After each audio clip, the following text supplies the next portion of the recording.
What's up, everybody? Welcome to Phat's Pit Stop with Ty and Steve. I'm Phat, that's Ty, and then on the other side is Steve.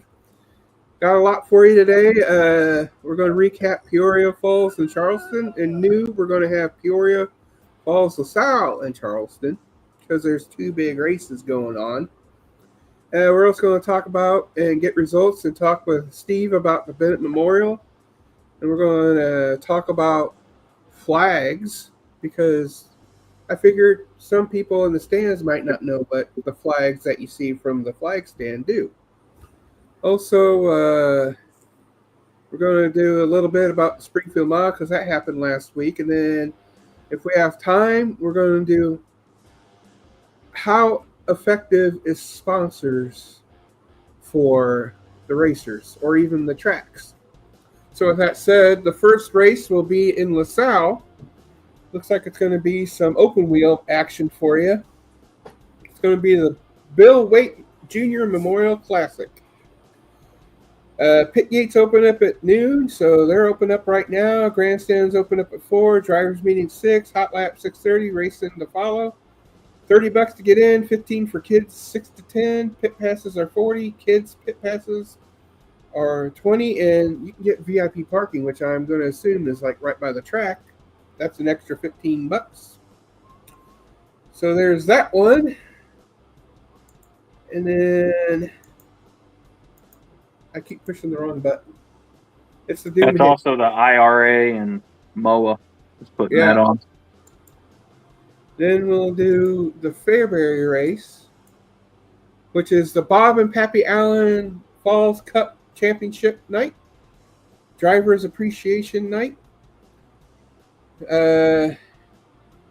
Order of events are going to be late models, hot laps, hobby mod, hot laps qualifying, stock car, hot laps qualifying, modifieds, hot laps qualifying, then the late model qualifying. $15 to get in. Kids 12 and under free with a paid adult. Pit passes are $35. Kids pit passes are $15. And then they're going to do a 5 to 6 year old dash for cash. Ooh. Which means they're going to right on the. They don't do it on the front stretch. They do it on the horse track in between the track and that. And they'll put like a whole bunch of money all over, and then they'll have like kids 5 to 6 years old just running and grab the cash. Well, it depends. They actually do it on the front stretch of the track. It just depends on if they're doing track prep or not. Oh, okay. Yeah. Well, the times I've seen them, they did it right there on the horse track. But anyway, my point being is they'll put money all over the place and they'll have kids come and grab it. So, heat races, you got the modifieds 8 laps. Looks like they're all 8 laps with the exception of the hobby mods. Features, they're going to be doing the modified feature first, late model feature, hobby mod feature, street stock feature. Then they're going to do the modified makeup feature from 816. I think that was the mod for the Prairie Dirt, right? No, that's from last weekend. Yeah. Oh, from last weekend. Okay. They're not doing the Prairie Dirt one until they do the American. That's right. Yeah. That's right. So they're going to do, and then they're going to resume the late model feature from yesterday, and then the hobby mod makeup feature from last week. So there's that. Then Charleston Speedway, and I actually pushed the right button this time. Charleston Speedway, pit gates open up at 3, grandstands 4, racing at 7. They're going to do 7 divisions.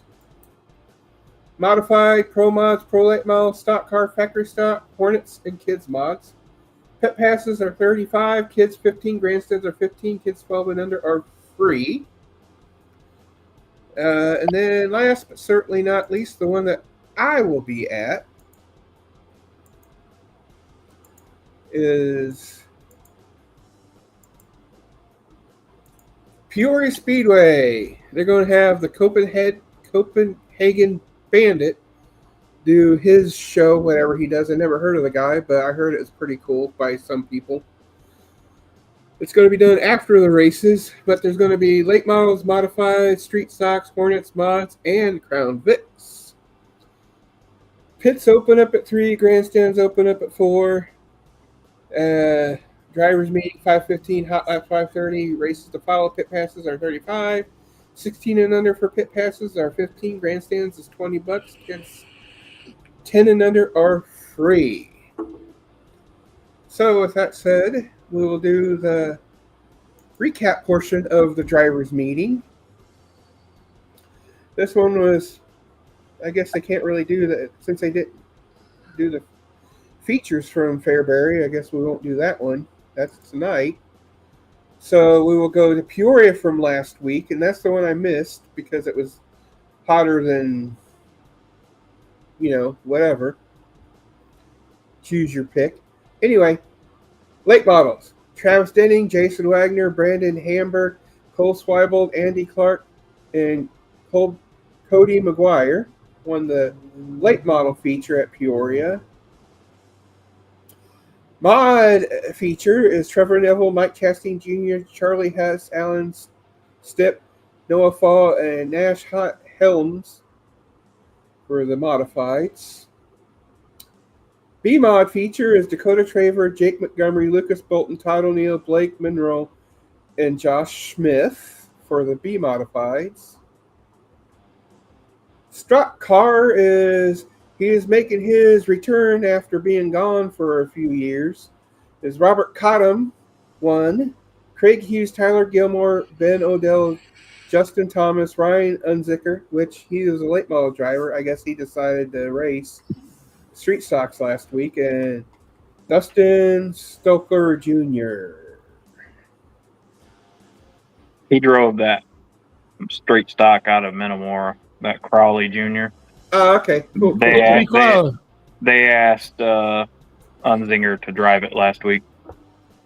Baby it sounds like he didn't do too well from what Ryan was saying in his post. No, apparently something broke on the car. Oh, that's what happened? I guess. So, 4 cylinders, which is Steve's favorite class. I'm kidding.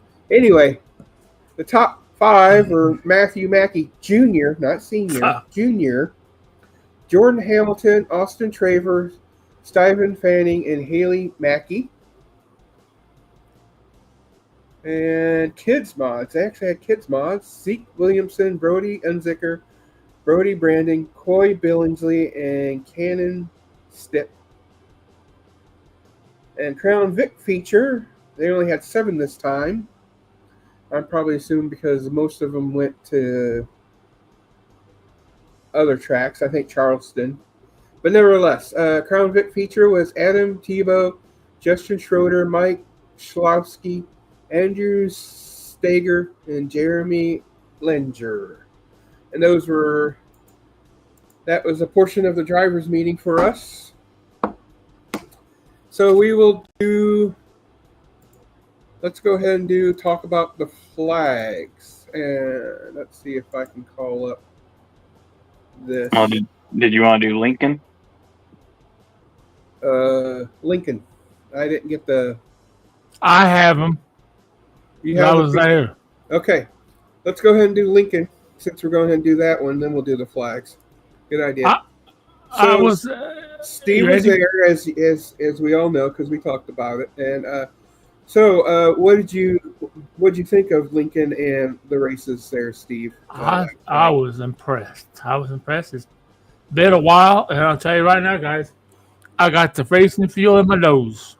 I can still smell it. It smells wonderful. No, but it was a really good night, man. I know last week I was on the show, and I made a comment, and I wasn't listening, so I want to apologize to Ty when I told him it looked like his car wasn't hooking up right. That's just the cars. They're all like that. Yep. I watched them last night. I'm like, no, that wasn't his car. They're all. I can't believe you guys can't get more forward bite out of the 3-bar. Well, I'm on a 4-bar. Oh, you're on a 4-bar? Yeah. Okay. But, okay. I mean, it's hard to get forward bite on some tracks sometimes. Well, I started getting forward bite in the feature. Well, I'll tell you what, I've never seen anybody get forward bite in a modified like Kenny Wallace was doing. I'm not sure you pulling down the front stretch, he was pulling both front fucking wheels. Yeah. and set it in a corner. But you know what? I'll go ahead. And the pro late model, Dakota Ewing, not Decatur. Oh, my man. I wore his shirt last night. Yeah. Here's another driver in the modified division. Michael Ledford.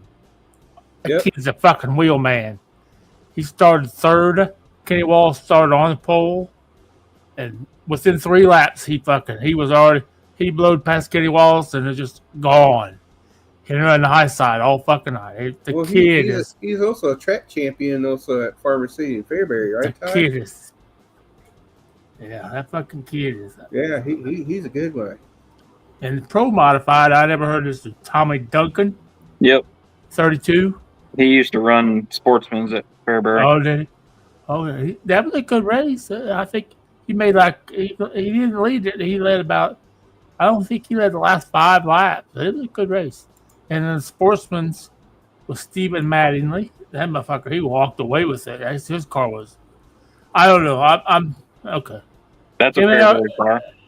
Is it? Okay. Yep. Because it looks like a fucking crate lady model. Huh? It doesn't look like no fucking Sportsman. The MARA midgets at Dull, England. I wasn't impressed with the midgets at Lincoln. I gotta say that. There wasn't very many of them, but then they were having that 2-day show were making too, so that's probably why there wasn't many of them. And then the Crown Vics was Chris Tackett. But they crowned all of their track champions. Brian Lynn won the track championship and modified there. Just by 4 points over his kid, Austin. By 4 fucking points. It was crazy. But yeah, bruh. It was I haven't been to the races because when Tommy Bennett died, I said, fuck it, I'm done. I'm done with racing. I don't want to watch it. I don't want to fucking go to them. And last night I was probably the most fun I've had in a long time. Oh yeah, especially from the stands. I've never seen very few races from the stands. I spent a lot of time in the pits, but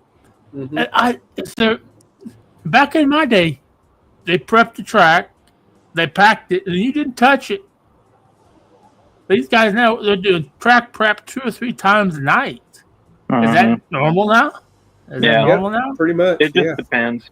Depends on the races. Like when I watched the Keith Siegel Memorial race, after they got done with qualifying, they were on the track prepping it. And they ran all the qualifying and the semis, and then they prepped it again for all the features. Right. And the classes, man, I have a lot of questions about some classes. I'm just not, I hate to say this because I was one of them. I don't know. Either do away with the Crown Vics or do away with the Hornets, one or two. I wasn't impressed with the Crown Vics. I wasn't impressed with the Crown Vics. I think that also depends on the track. Like, I mean, I know it's supposed to be low budget. With the bullring tracks, I think they'll do good, but the big tracks, Lincoln, no. Lincoln and Fairbury, no. I get that part.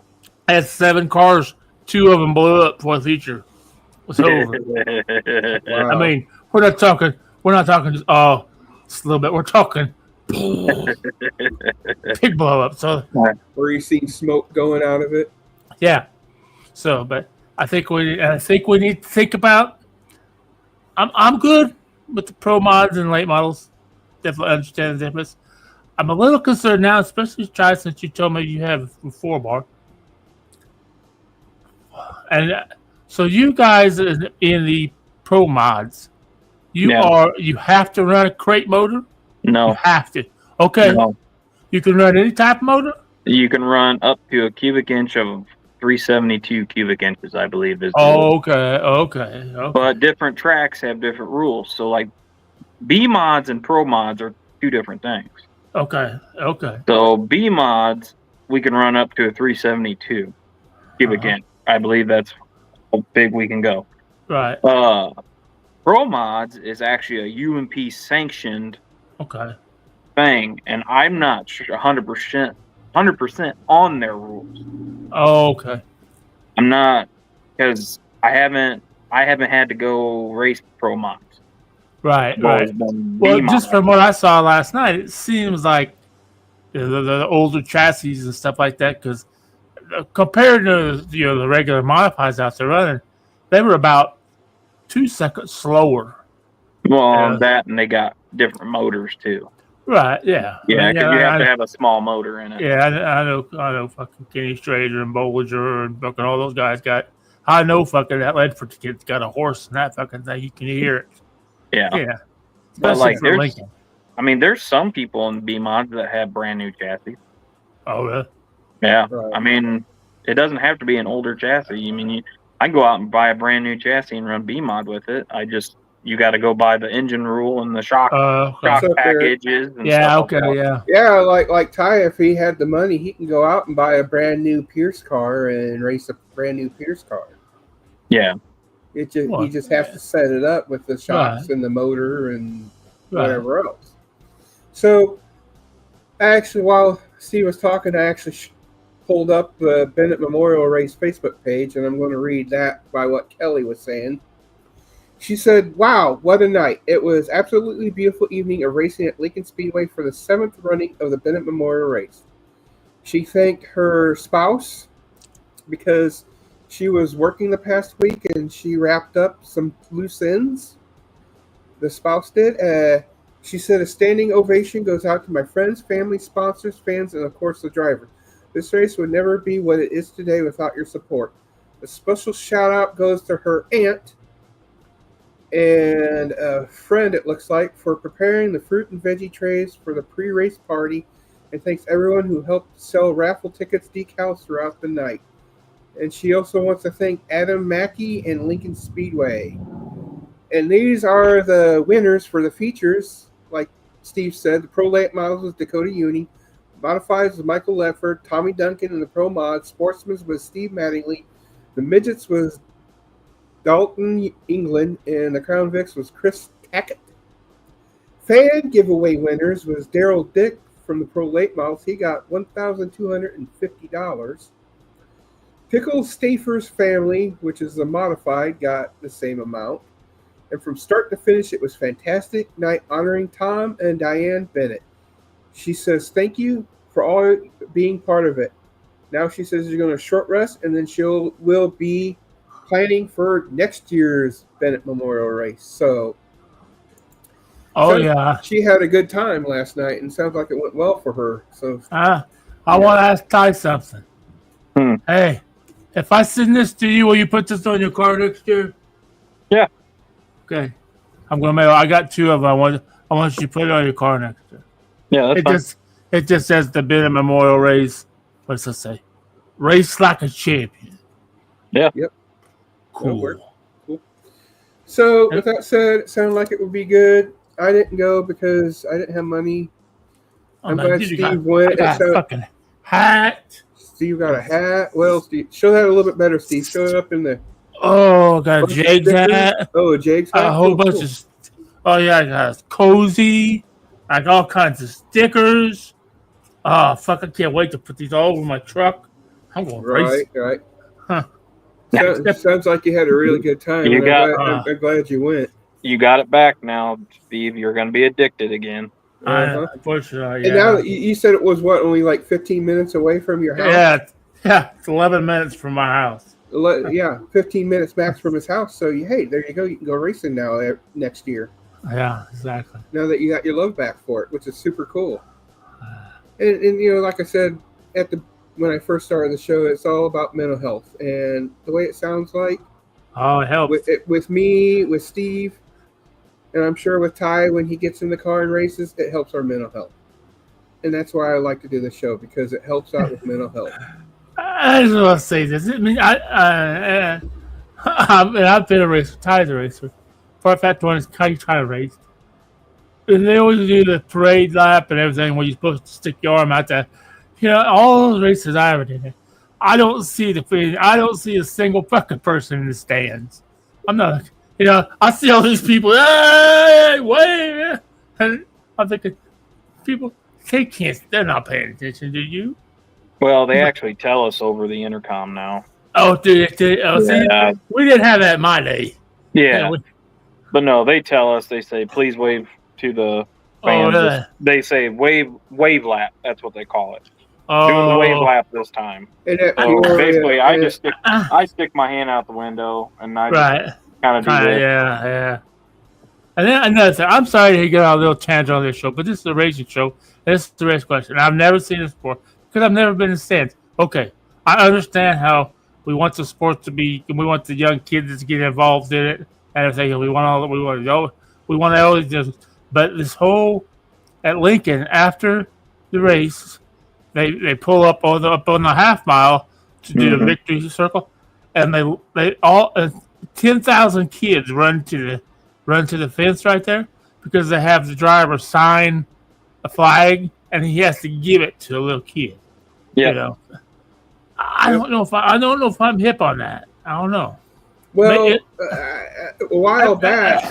Well, it seemed dangerous to me because I saw a lot of little kids without parents down there that you just run to the fence. I mean, I know maybe nothing's going to happen, but man, just a little scary. Well, with the exception of that car, well, I can attest to at least Peoria, with the exception of the actual car. Yeah, I mean, they're not in the victory circle on the front stretch. Right. All the cars are gone, and if they do bring cars on, they bring a push truck up like in turn 4 and block it, and then they bring them all and line them up, and then they stop. But Ty might remember this. I can't remember his name. Oh, it was Wally Zander. You remember Wally Zander? Yeah. The racing banana? Yeah. Whenever he won a race, he'd have a whole bunch of little bananas. Oh. And when he run a race, and then after he got his interview, he'd go up and the kids would be there, and he'd just lob the bananas up into the crowd for kids. And then one time when Gilmore won a race, he actually had his G1 on a Frisbee and just started throwing Frisbees out to people. Oh. So, I mean, yeah, they sign and everything. And yeah, they have been doing that for years. That Volk's right. They've been doing that for years at Lincoln. Yeah.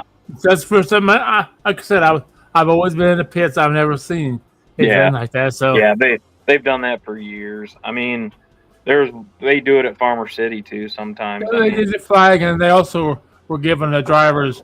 They had Zach Bunning designed to do those little 2-foot doors. That's a bit of they would have a driver sign that too. The driver could keep it, or he could give it to a kid. The big thing at Peoria with that for kids and other people is they call them hero cards, which is like a 6x9 card with the card on the front and information on the back, and then they'll sign them or they'll give them out to kids and everything. And I got a few of them, which is pretty cool. And it's just for me, it's just no more than finding the frame and then I'm putting it up on the wall. So it sounded like you had a good time and everything. It sounded like it went well because Kelly said it. She said she loved it.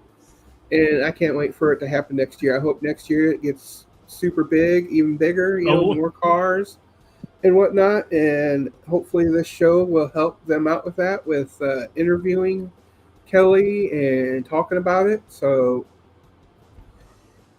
next up for business for the next lap of the show, we'll talk about flags. And I don't know. Oh, cool. It showed up. So, I figured I'd do this, like I said, at the beginning of the show during the driver's meeting, that I'd like to show the flags because I've been to races and people be like, well, what's that flag? What does the flag mean? Well, as you can see here, of course, everybody knows what the checker flag for. It means the race is over. The next one to the right of it is a white flag, and they usually do that one with one lap to go, and then sometimes, depends on who the flagman is, they'll do like the checker flag and the white flag, or either the green flag and the white flag for like 2 to 3 laps to go. And of course, red, if you drive, it means stop. Yellow, of course, means caution, proceed with care, The black flag, as you say, it means stop, of course. It means stop, but also it means you need to get off. You need to leave. I say it doesn't mean stop because you don't want to stop. Well, stop racing and go off the track. Yeah, you're disqualified. And Basically. That means you need to leave the track as soon as possible. Yeah. And the thing is, I've been to a few races that they've given that to the driver, and they still went around the track. And it's like you could, and I was listening to them, and they're like, such and such, get off the track, such and such, get off the track, and they're still going around and around and around and around, and it's like, it happened last night. They told you, yeah, and like Steve said, it happened last. You're right, Eric. Black flag means you suck and get off the track. Yeah. So, and it sounds like from what other articles I've read online that tracks don't really use it anymore. And it sounds like they need to start using it. Instead of throwing the yellow flag and then telling the driver to stop on the front stretch, just black flag. And that's why I wanted to talk about the flags. Having a Sheldon Cooper moment, talk about flags. Anyway, that's that one. Also, one you rarely see unless it's a really long race and you're getting lapped cars is the blue flag with the yellow stripe. Now, that one means basically you're going too slow. You need to move the heck out of the way because you got the lead driver coming right up on your behind. Thing is, though, you don't want to move. What that flag means is hold your groove. It's their job to get around you. Right. It also tells you leaders are coming. Do not race the cars that are coming. And usually that flag actually they changed it to blue and orange. That's blue and orange now? Okay. Yeah, on some tracks. Like I said, you don't, like I see it says move to the outside. You don't want to just move.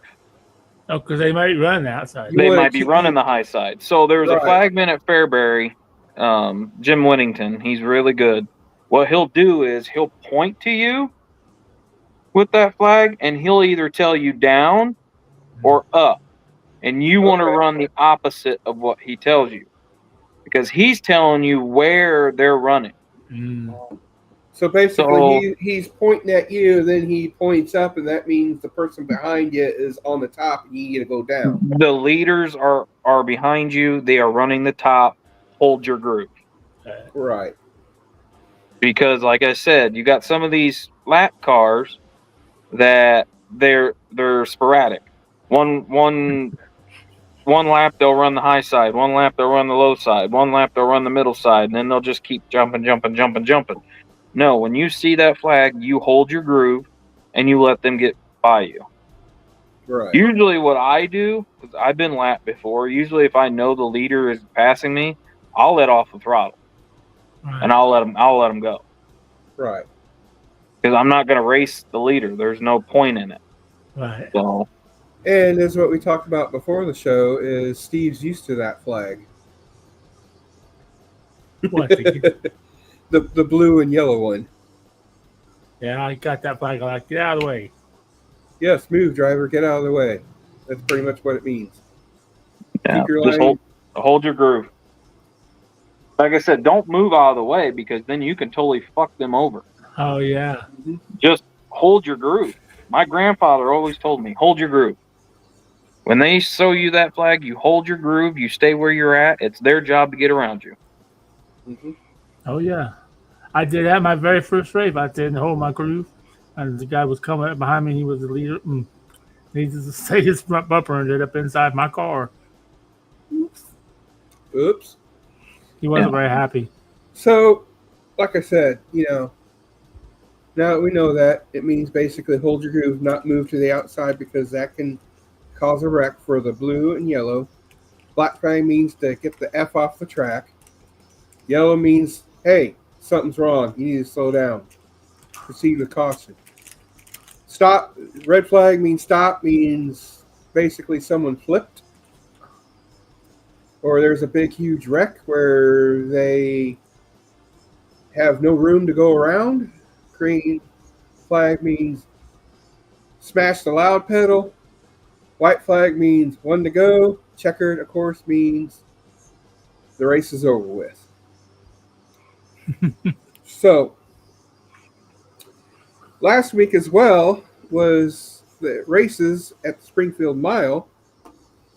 I've watched a few of them. I didn't get the features or anybody, but it looked like it was pretty good. It looked like a few cars blew their motor in the. Why do I get those mixed up? The Doomahickey class. It's it's Silver Crown. Silver Crown. They're not midgets. Well, they're way bigger than midgets. Oh, yeah. I was calling them, for some reason, I was calling them Crown Vics for some reason in my mind. Because they both have Crown names. They're way faster than Crown Vics. Yes, very much so. Then they had the Sportsmans, and then they had the ARCA race, which sounded like a few of those cars blowing their engines as well. Oh, if you just seen the motor, you know why. Did you either of you watch them? Any of them? I watched both of them. They were okay. Track was rough Sunday. Yeah, it was. It was rough, and Saturday the track looked actually halfway decent, unless you got to the high side. Then it was just you were gone. Yeah, you were gone. I mean, Cody Swanson was on a rail. I mean, he's won there 4 times, I think, and he's very good. Now they're switching over to the Ted Horn 100, which is at DeCoin. That's coming up next weekend. So. And didn't we talk about that earlier? Didn't you, Ty, say that the DeCoin track was actually made for racing, whereas the Springfield Mile is more for horse racing? Yeah, so DeCoin, to me anyway, it looks like it can do both. A lot easier than Springfield.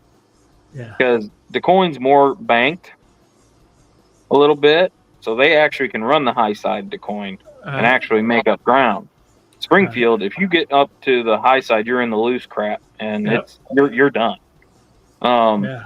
You're basically hugging the guardrail on the inside. Exactly. Yep.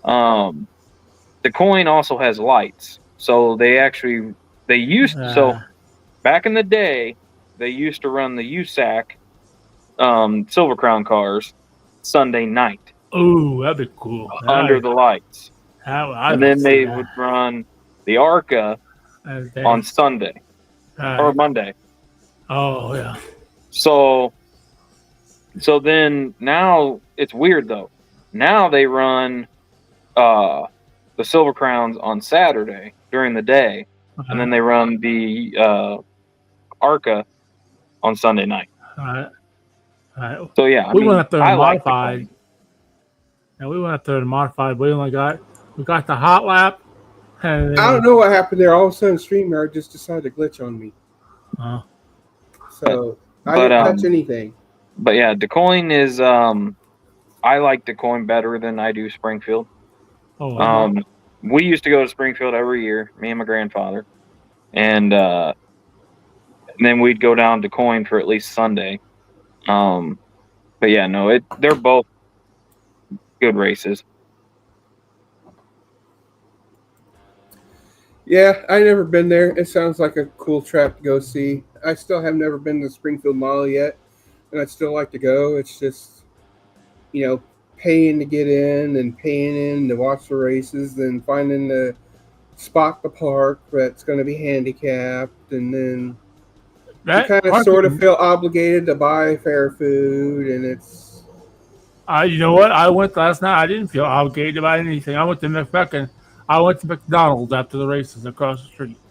I thought, that's what I usually do. Is I'll either go before or after the races. Yeah.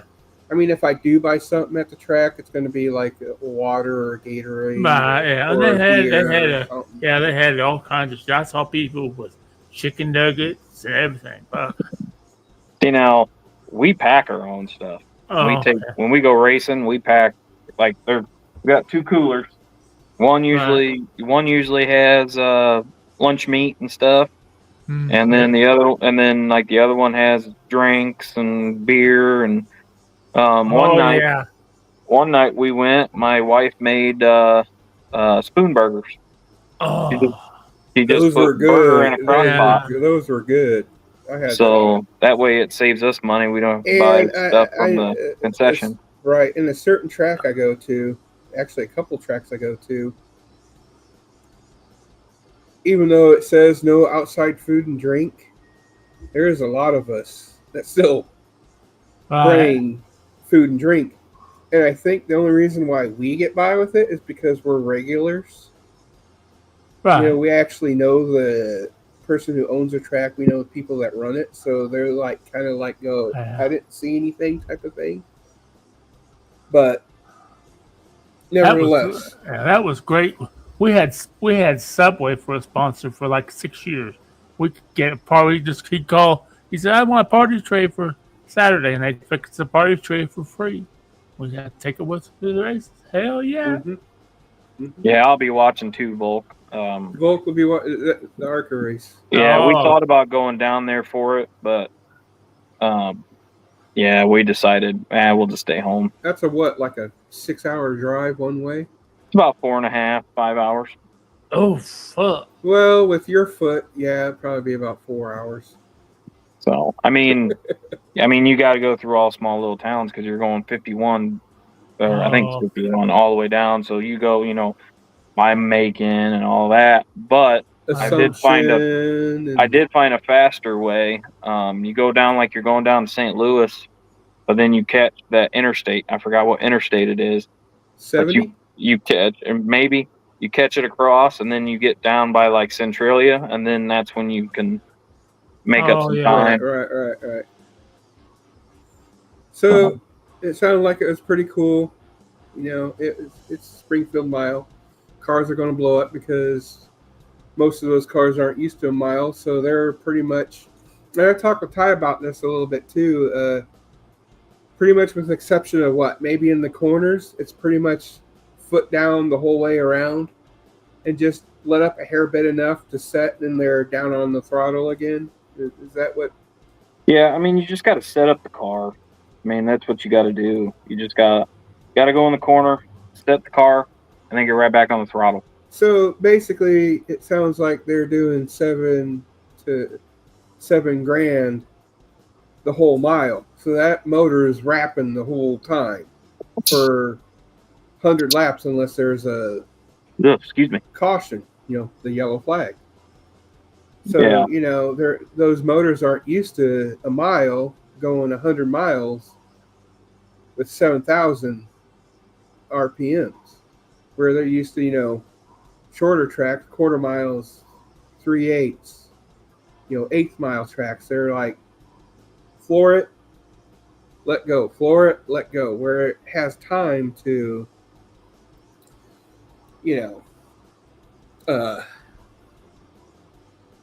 for the motor to breathe, so to speak. Last but certainly not least, for the last lap of the show, is I'd like to just talk about sponsors for tracks, for racers, and whatnot. And what I mean by effective is, does the sponsors actually get people going there? Now, I know it's effective as in the drivers and the tracks get money to help run the show or buy parts for the cars, but do drivers actually get wind of someone from one of their sponsors going there? Like, for instance, Ty, your sponsor that you had with the place. Yeah. Did you actually hear from that sponsor? Yeah. Saying, yeah, I got like 4 or 5 people from seeing your car come and purchase. Yeah. Yep. And he came to the races one night, and then he would advertise with my car. He would put it on his Facebook page and stuff like that, and it helped. He said it helped business. And like you had IGA, did you actually have people saying more people went to IGA because it was on your car? No. I think the reason why is because around here there's not much choices. Either you go to Walmart, Right. Aldi's, or IGA. I mean, right. Or, Steve, for instance. I know you said Shaner was a sponsor for your car. Did you hear from Shaner saying, "Yeah, I had"? No. You didn't hear Shaner say, "Yeah, Steve, I got like 3 people having tows from me because he's seen your slow car going around the track." Huh. Kiss my ass. No, he never said that. So No. that's what I'm wondering. I mean, we used to, Bob Bennett, when I started, Bob Bennett used to have a pamphlet we would take, he had it printed up and everything that he would take into potential sponsors. You know, he had it all Mhm. broke down on how he could help increase their business by advertising on his race car and blah, blah, blah, blah. And we had a couple, we had a Michael's Steakhouse that they said, we'll pay you X amount of dollars, but we wouldn't want any other sponsors on the car. We only want our name on your car. And they got Yeah, the whole fucking door. And that was the only ones we had. because the But reason why I want to talk about this is because when I go to some of these races, especially when you see the big guys come and race, they'll be like Poker Trucking or Reese Landscape, and it's like all of these sponsors that it's like I rent, so I can't use the landscaping one. I don't do anything that requires a truck driver, or it's like I half the sponsors I personally don't see going to because it's like. But do you think maybe others, like for instance, Ty, would you, because you own a house, would you see Reese's Landscaping and call them to help you, or maybe. yeah, if you've seen it, you'd be like, oh yeah, I want to do landscaping, Yeah, you maybe. yeah. I mean, or it all depends on the price. I mean, we had a smoke shop in Decatur. It was called Smoking Joe's.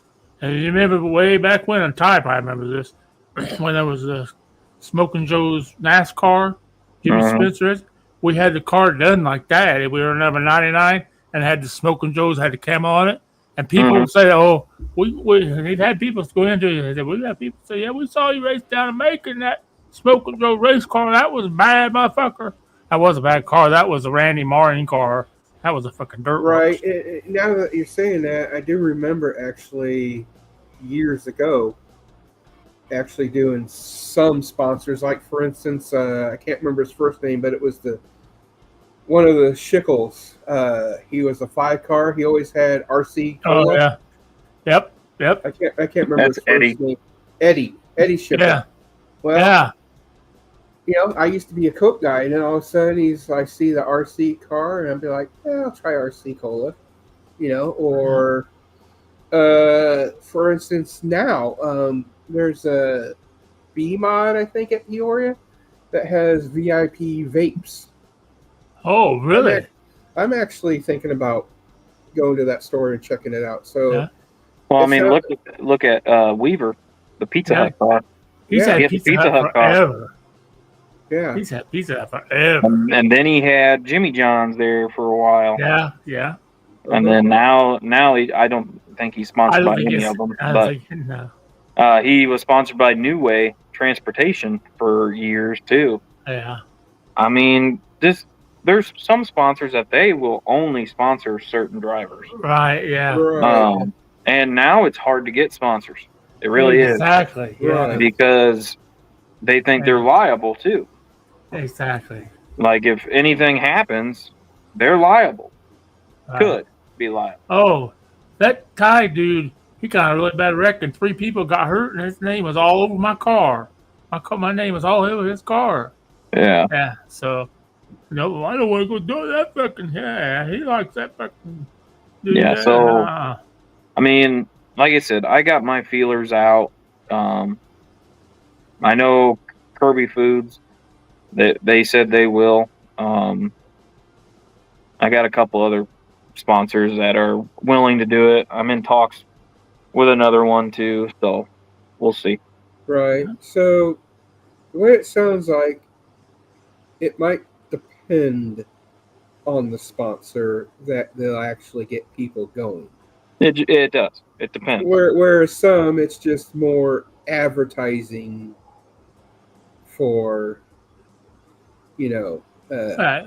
potential. Because a lot of these places they have a advertisement budget, Right. and Right. they have to meet that budget. So Right. there was a couple of them that I emailed, and they said, "Oh, sorry, we already did our budget for the year." Yep. Okay. Right. So I And mean, and this ties in with it, no pun intended, TIE.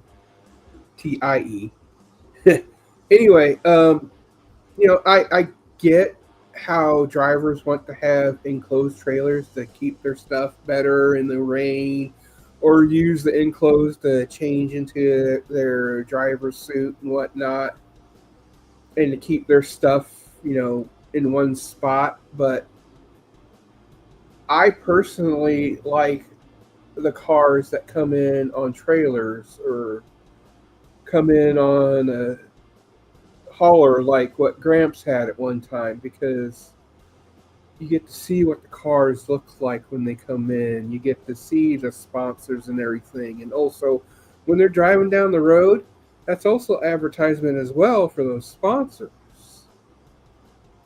And with that said,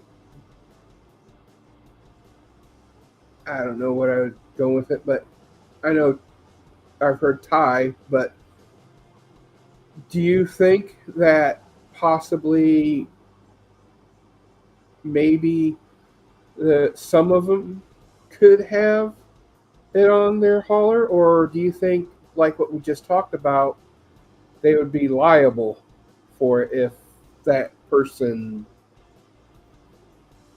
I don't know.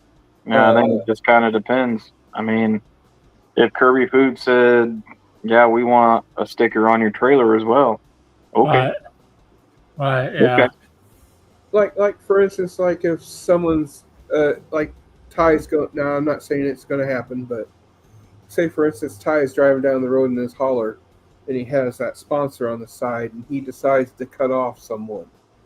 Then there'll be, or cut off someone, and the person shimmies around and then goes into the ditch. Is this a gray area where they could sue the company, and maybe that's why they don't put stuff on their haulers? maybe. I don't know. I just know that back in the day there was a certain somebody that had sponsors, and he went off the track of trying to avoid a wreck. He hit a guy, killed him, and the family was trying to sue his sponsors as well as him. What do you think, Steve? What do you think about the situation? I think that's probably true, or it has something to do with, because I know these guys that are running these toters Have a and good one, everything Bolt. else. They Take have care, man. these guys that have these toters and shit. They don't go through waste stations and shit like that like a normal semi would, but they could be easily. They could be, maybe But you don't have to, Exactly. You don't because have it's to. RV plates. Right. Okay. Okay. It reminds me of Maybe they just don't want. I mean, I know what you're saying. I see a lot of totals, and those guys, Bobby Pierce don't have Bobby Pierce though. I think it's a cost, of course. I'm sure it costs a lot to fucking wrap a trailer, especially a toter. Look, I know NASCAR. They do it once a year usually. When they got their sponsors, they wrap the trailer and that's it. I mean, I Yeah, don't know. Maybe these guys change sponsors so much, it's not even cost effective to put you on my trailer, or you on my car. That's right. what you're going to get. You're going to get the car is for the car.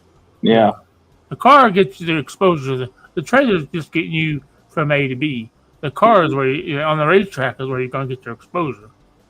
Yeah, maybe that's Right. what it is. I mean, the thing is, even like for instance with Ty, he could have, if the city allows it, which I know the city he lives in and they don't.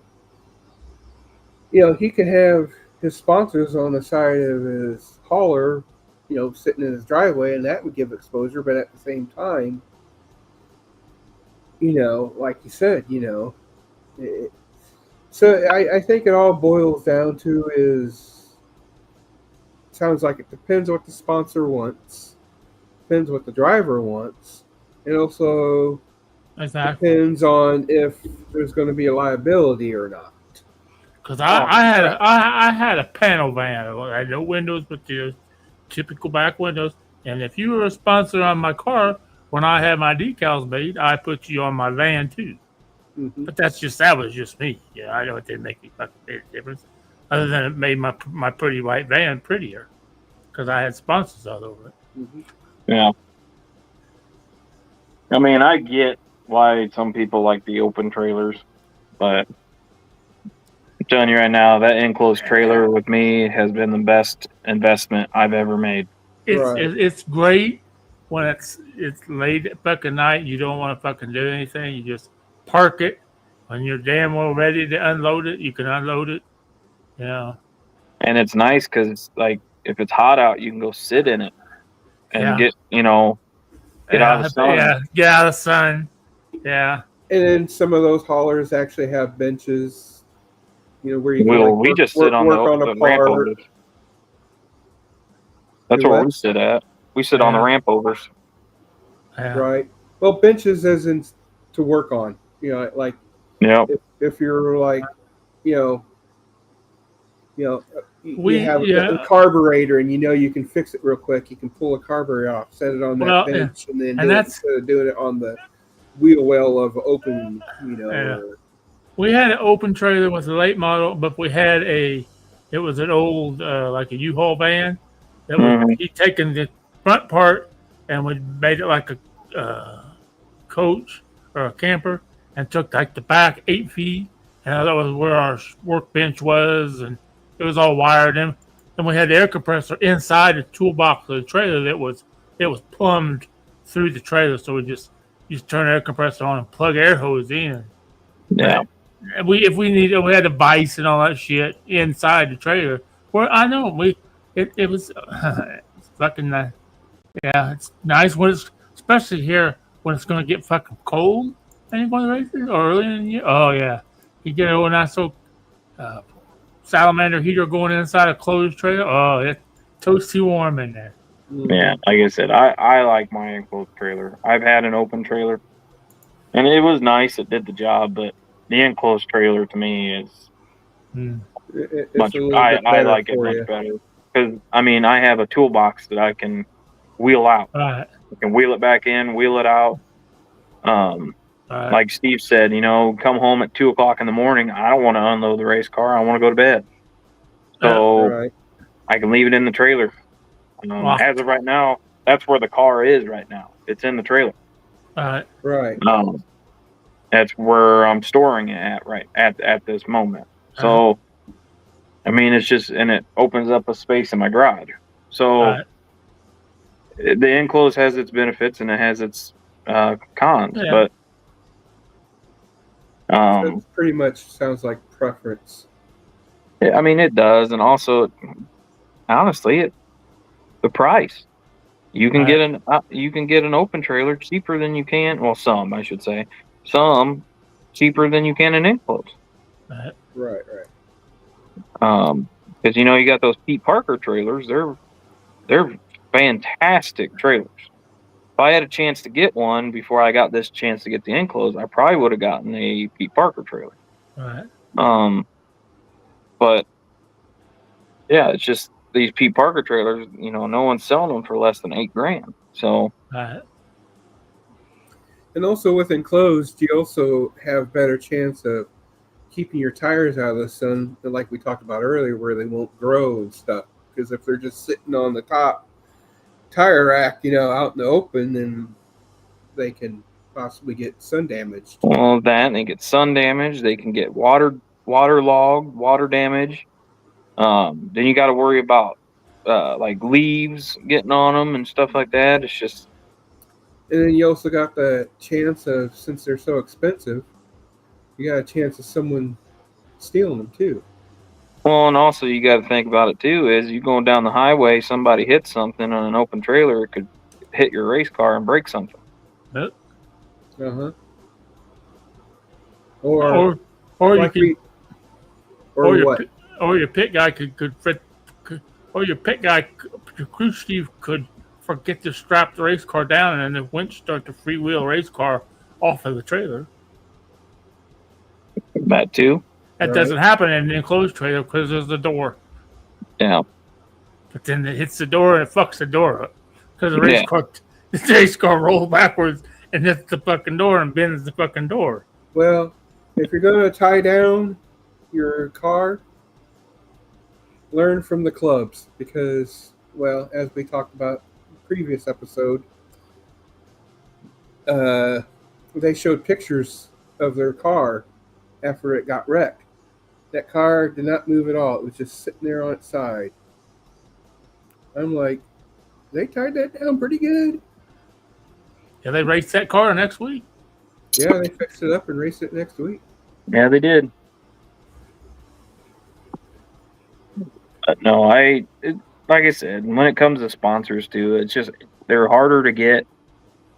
And well, you guys got to ask for more money because it's so fucking expensive. Well, that's the problem is we ask for more money and then they say nope, we're not interested.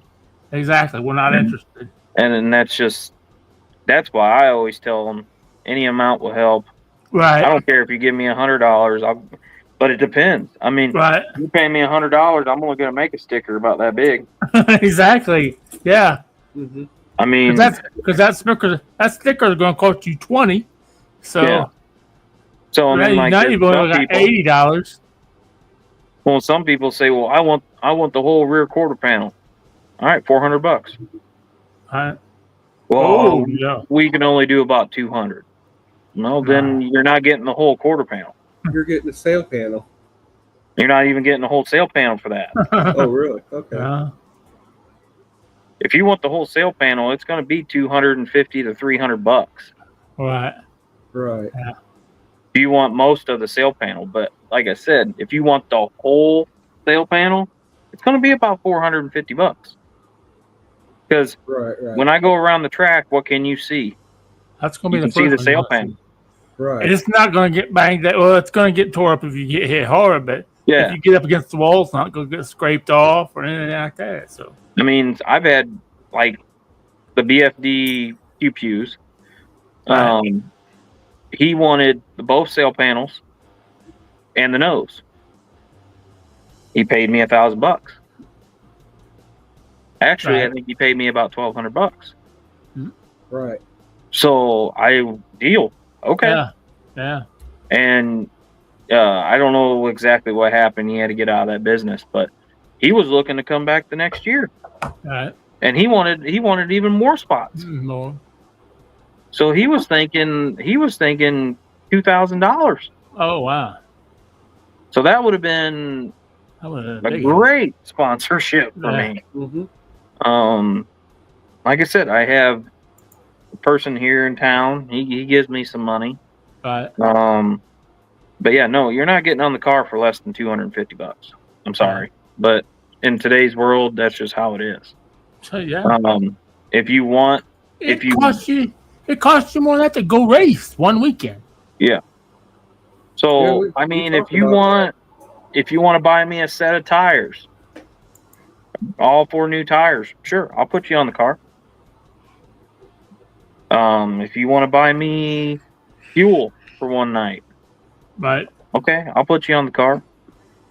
You might not, get a big spot, but you'll get a spot. I don't put it up, but Eric, I have seen that happen, and the track told them to cover it up. Oh. Because, they're trying to be family friendly. Well, I almost got sponsored by Kappa Cabana one year. Yeah, but you could still do something like that tasteful. Where it wouldn't, But I was going to put it on the right rear quarter panel, so when I go up there to scrape it off, it would have been scraped off. It'd be gone. And they wouldn't even have known. Right. But we were in talks with Capacabana at one point. Right. And it wasn't a sponsor, but I remember back late 90s, early 2000s, there was a car at Peoria that was a modified. He had the whole Stone Cold Steve Austin theme. Mm-hmm. And on the back spoiler, it said 100% pure whoop. Ass. Yeah. And they told him to cover up the ass part because they didn't want kids to see cussing. But it's okay if Crebo went there and his spoiler said, "Don't cry like a bitch." Right. He had that on his spoiler for years. Right. I remember that. And he didn't have to cover a bitch. Right. But did it actually have all the letters, or did it have like the I be an exclamation point? Either way, it's derogatory. Right. People still knew, yeah. So, man, yeah, I get that. That's why I always told somebody, if I ever wanted to do a tractor pull, I would name my tractor Bad and then a picture of a donkey.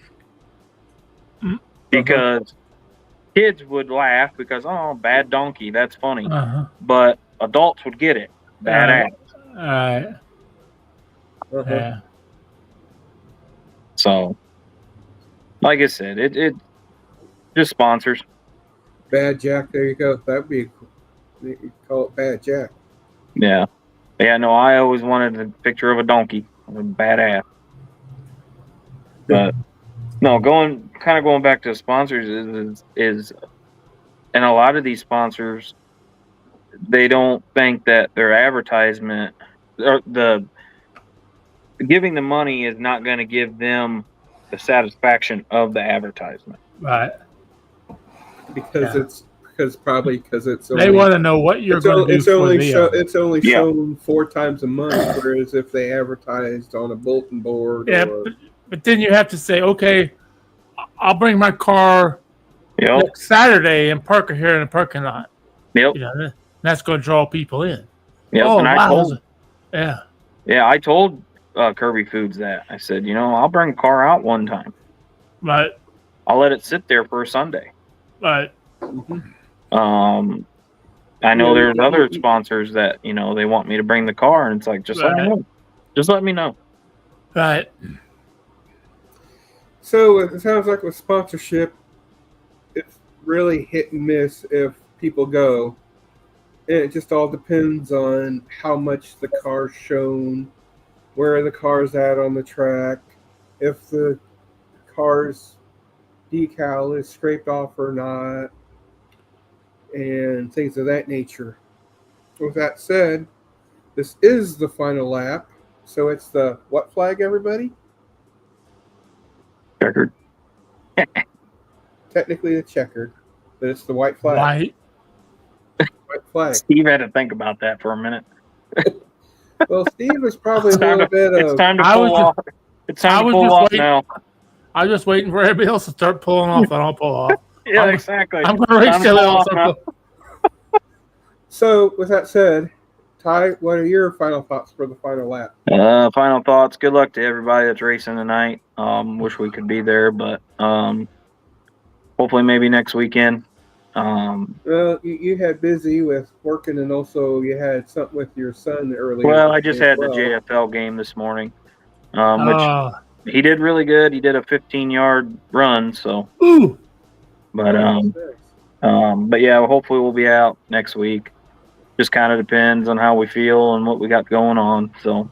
Last night was a good night, man. Beautiful night to race. It was a beautiful night. I walked outside and I'm like, damn it.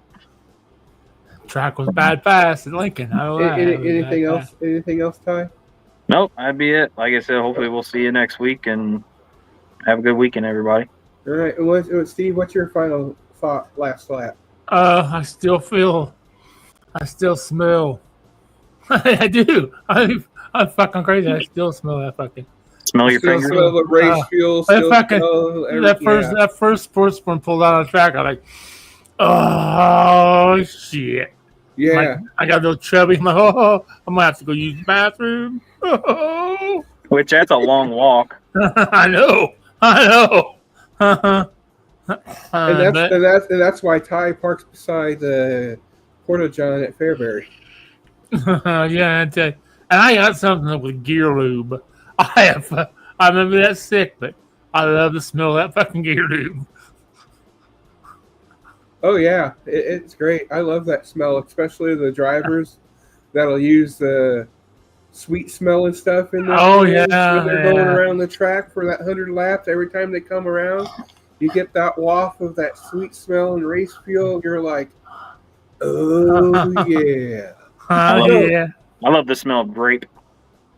The grape stuff. The grape stuff. Yeah. So my final thoughts for the last lap are: it sounded like the Bennett Memorial went over very well. I'm happy for them. Nice race, great race. And as we heard from Steve, it went very well. He got a chubby all night long. Yeah. I got to try to find me a pit. I think there were a lot of them in the stands last night. I was just watching them. I'm like, hey, baby. Yeah, hey, now that you rekindled your love for racing, you might find them pit lizards. So. I know. I had one sit next to me last night. Hey, baby. And she now realized it's old man was racing. God damn it. There's that. Again, we recap Peoria, Falls, and Charleston. There's the races. There's races all over, but the ones we mentioned for tonight, anyway, is Peoria, Falls, LaSalle, and Charleston. It sounds like it's getting towards the end of the year because they're doing points championships and they're doing specials. Hopefully we let everybody know that didn't know or is new, like producer Adam, about the flags. We learned that, again, that's producer Adam. He's awesome. Again, like I recapping, sounds like with sponsors, I guess it just depends on the sponsor. It depends on where they're placed from what Ty was mentioning. And the Springfield Mile sounded like it was pretty good. So with that said, the what flag drops now? Black. No. The checkered. Oh. The checkered flag drops. Yellow checkered. Yeah, the yellow checker drops. Oh, shit. And we see y'all next time. Take care, everybody. Hope to see you at the track. I thought it might get off the fucking track, bad.